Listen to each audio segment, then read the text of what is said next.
Assalamualaikum warahmatullahi wabarakatuh. Gimana kabarnya semua? Semoga baik-baik saja ya. Jadi dalam penolakan kemarin PK ya, termasuk Saka Tatal juga begitu ditolak. Jadi ini menimbulkan berbagai macam spekulasi ya dari netizen. Dan sekarang Saka Tatal kemarin kan kuasa hukumnya yaitu Bang Farhad Abbas gitu ya. Jadi menarik untuk disaksikan Semeton keterangan dari Bang Farhad Abbas. Jadi gimana video lengkapnya Semeton? Ini dia. Selamat menonton. Jangan lupa like, subscribe, komen, dan skip.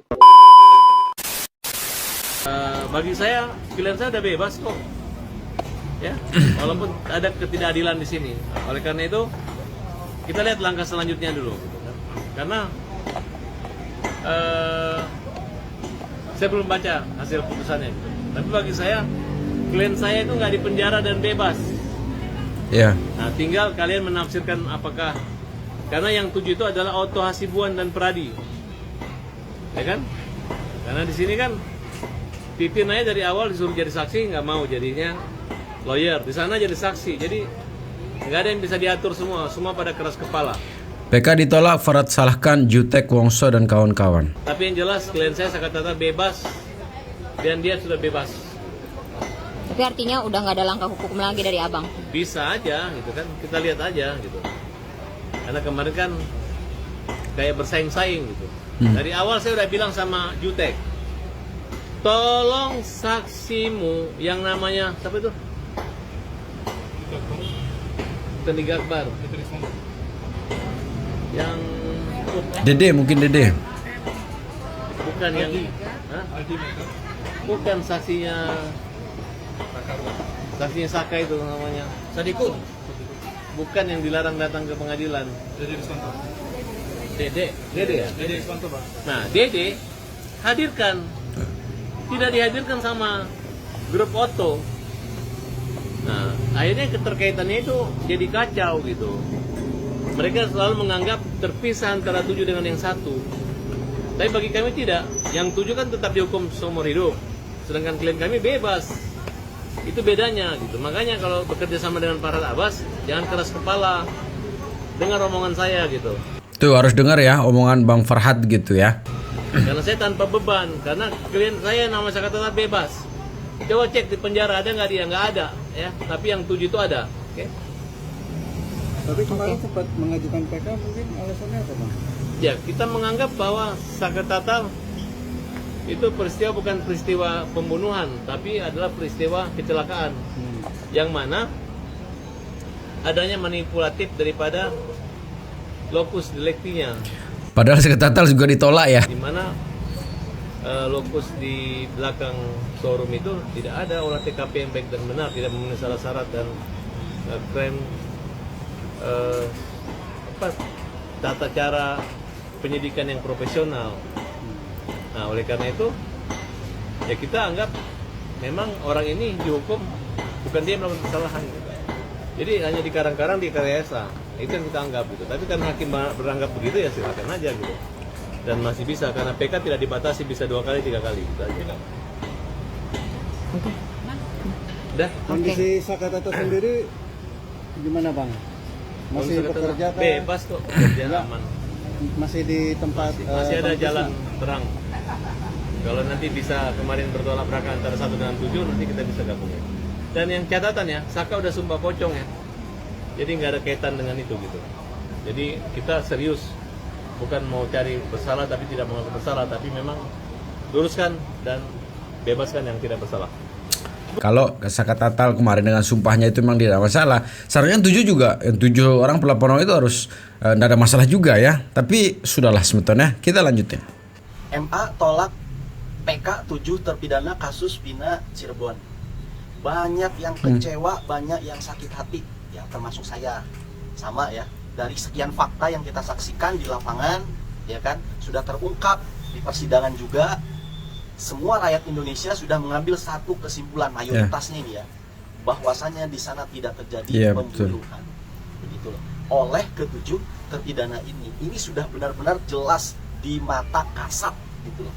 Sudah benar-benar jelas. Jadi putusan MA ini benar-benar sangat diragukan dan ada pertanyaan besar. Lantas selanjutnya kalau ini ditolak, itu saksi-saksi yang buahnya itu mau dipenjarain semua, gitu maksudnya. Tapi tenang, masih ada harapan. Salah satunya dengan pasal berikut ini. Bagaimana komparasi dengan ini semua? Kalian simak di channel YouTube saya. Nah itu sebetulnya, dan mudah-mudahan sih ada harapan ya. Jangan kita putus berdoa dan berharap ya. Siapa tahu mukjizat Allah itu nanti pasti akan, kalau memang waktunya pasti akan kita dapatkan gitu ya. Kita lanjutin Pak Jutek ya.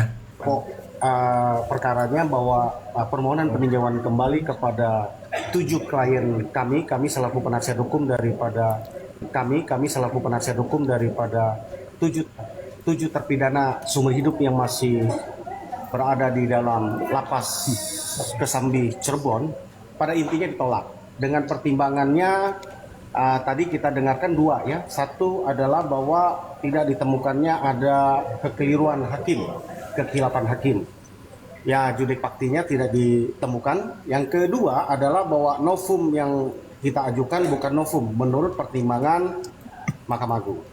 Tadi kami sengaja menggelar nonton bareng ini bersama dengan keluarga terpidana. Ada beberapa hal yang sikap resmi kami jadwalkan pukul 12. MA sudah memutuskan untuk menolak Ya. PK yang diajukan oleh para terpidana melalui kuasa hukumnya. Maka sebenarnya ada 2 langkah, ya setidaknya ada 2 langkah yang bisa diupayakan oleh kuasa hukum para terpidana. Ya. Langkah yang pertama adalah melakukan judicial review ke Mahkamah Konstitusi, dalam hal ini untuk mendapatkan akses terhadap barang bukti. Karena selama ini barang bukti tersebut dalam tanda kutip dalam penguasaan pihak-pihak terkait saja. Maka apabila judicial review tersebut dikabulkan oleh MK, maka dimungkinkan kuasa hukum dari terpidana untuk melakukan pengujian terhadap barang bukti tersebut. Bahkan pula dimungkinkan untuk mendapatkan barang bukti tandingan. Jadi masih ada harapan sebetulnya ya. Jangan putus berdoa dan berharap ya. Mudah-mudahan Allah memberikan jalan lah untuk semua ya. Lalu langkah yang kedua adalah apabila langkah pertama dikabulkan oleh Mahkamah Konstitusi, maka dimungkinkan untuk dilakukannya PK lanjutan dengan dasar dan landasan poin pertama atau langkah pertama. Jangan melakukan PK lanjutan dengan cara dan metode yang sama seperti yang sudah dilakukan.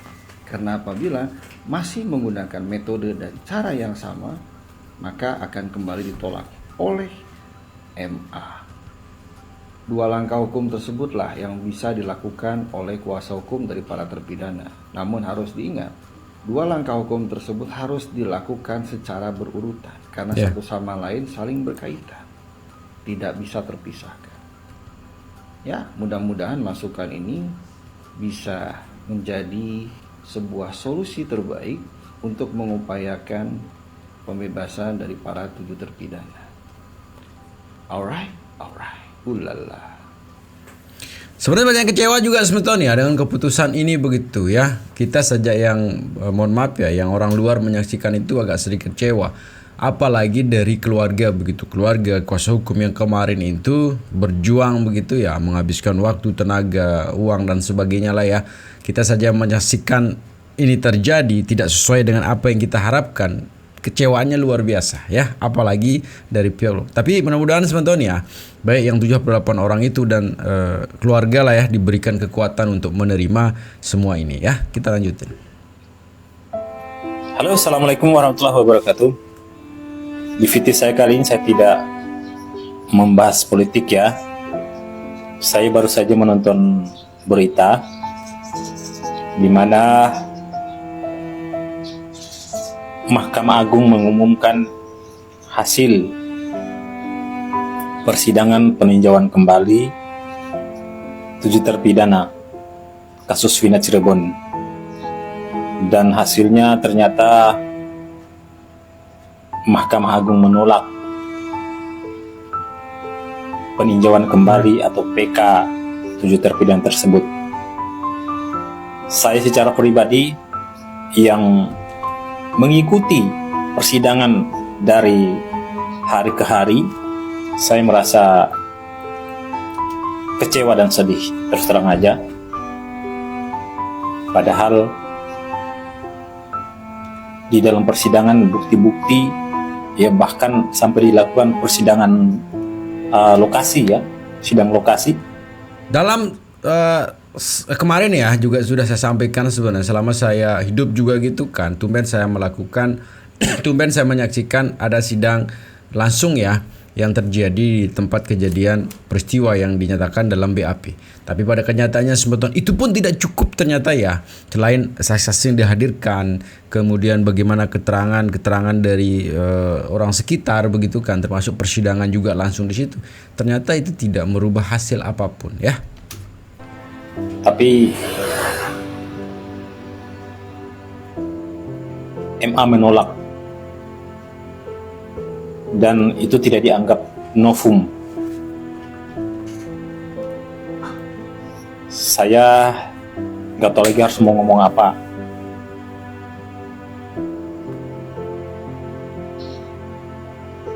Saya nggak bisa ngebayangin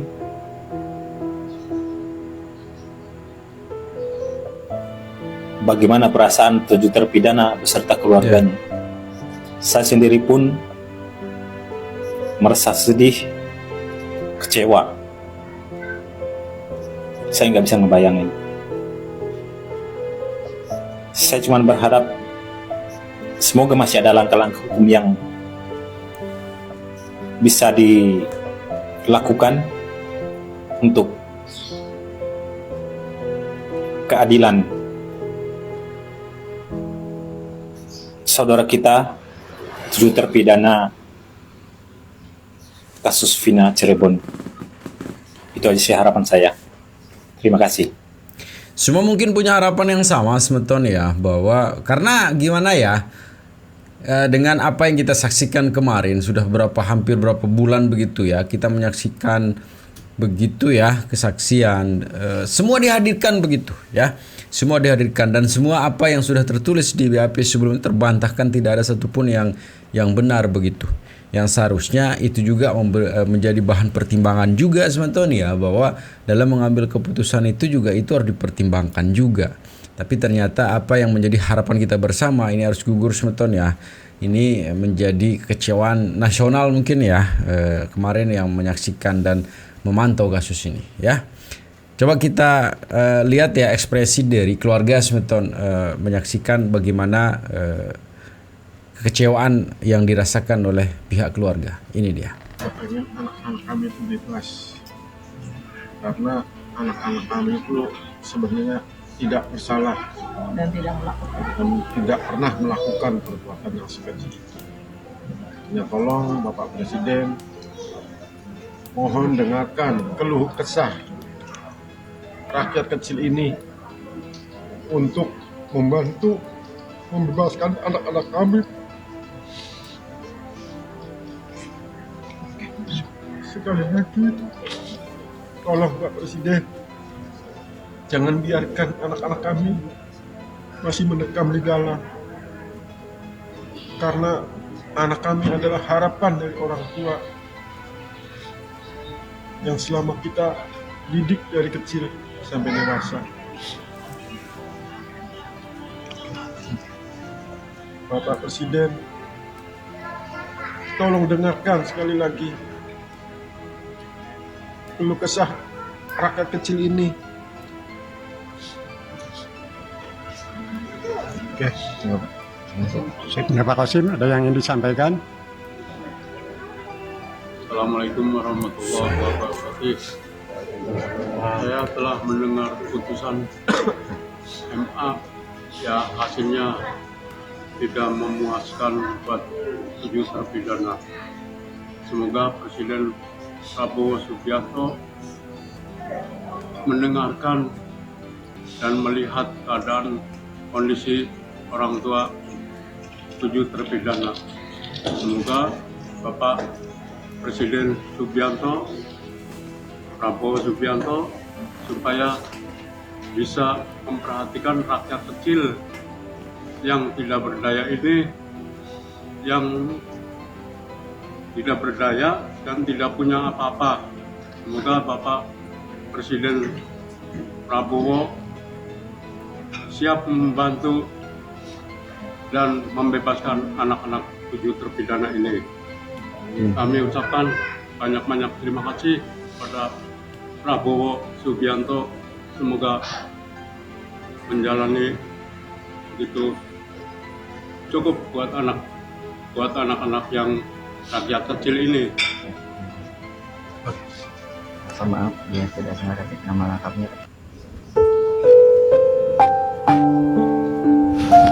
Banjir air mata mewarnai seluruh keluarga para terpidana saat menyaksikan bersama putusan Mahkamah Agung atas sidang PK para terpidana dalam kasus kematian Vina dan Eki di Cirebon, Jawa Barat 8 tahun silam. Mereka sangat kecewa putusan hasil sidang PK ditolak Mahkamah Agung. Hal ini membuat para keluarga terpidana sedih dan bercucuran air mata. Mereka sangat meyakini para terpidana tidak bersalah dalam kasus tersebut.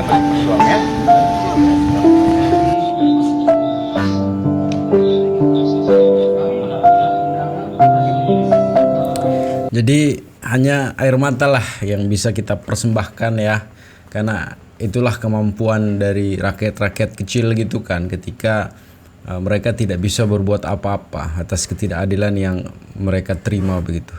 Tapi harus bagaimana lagi sebetulnya ya untuk bisa menceritakan, untuk bisa memberitahukan bahwa apa yang selama ini menjadi tuduhan itu tidak benar ya.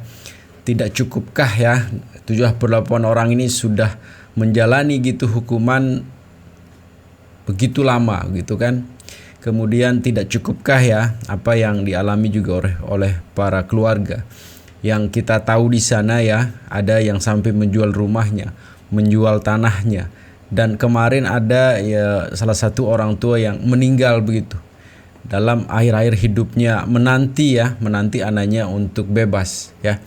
Tidak cukupkah itu bagi mereka sebetulnya ya? Demi ambisi, demi kekuasaan, demi harga diri mereka harus mengorbankan rakyat-rakyat kecil yang tidak bersalah. Ya, apakah tidak cukup ya? Mereka begitu kan melihat bagaimana dulu tersiksanya mereka 78 orang ini di dalam penjara. Tidak cukupkah dengan pukulan, dengan hantaman, dengan fitnah yang diberikan kepada mereka? Tidak cukupkah itu? Di mana hati nuranimu Tuhan ya? Melihat ini semua, dan kita harapkan ya mudah-mudahan sih Bapak Prabowo menonton ini semua. Ini 78 orang anak bangsa ya yang tidak bersalah, yang sekarang masih mendekam di dalam penjara. Tidakkah ini sama dengan apa yang dulu engkau lakukan ya Bapak Presidenku ya, ketika engkau membebaskan satu orang yang akan dihukum mati di luar negeri sana gitu. Tidakkah sekarang itu bisa dilakukan kepada 78 orang ini? Jadi mudah-mudahan ya kita tidak harus berhenti berharap, berdoa. Mudah-mudahan Allah memberikan jalan lain ya untuk kebebasan 78 orang ini. Kalau kebebasan sementara ya tidak ada untuk sementara ini, kita hanya bisa menunggu keajaiban. Mudah-mudahan 78 orang ini dibebaskan. Tetap jaga persatuan kita sementara ya. Assalamualaikum warahmatullahi wabarakatuh.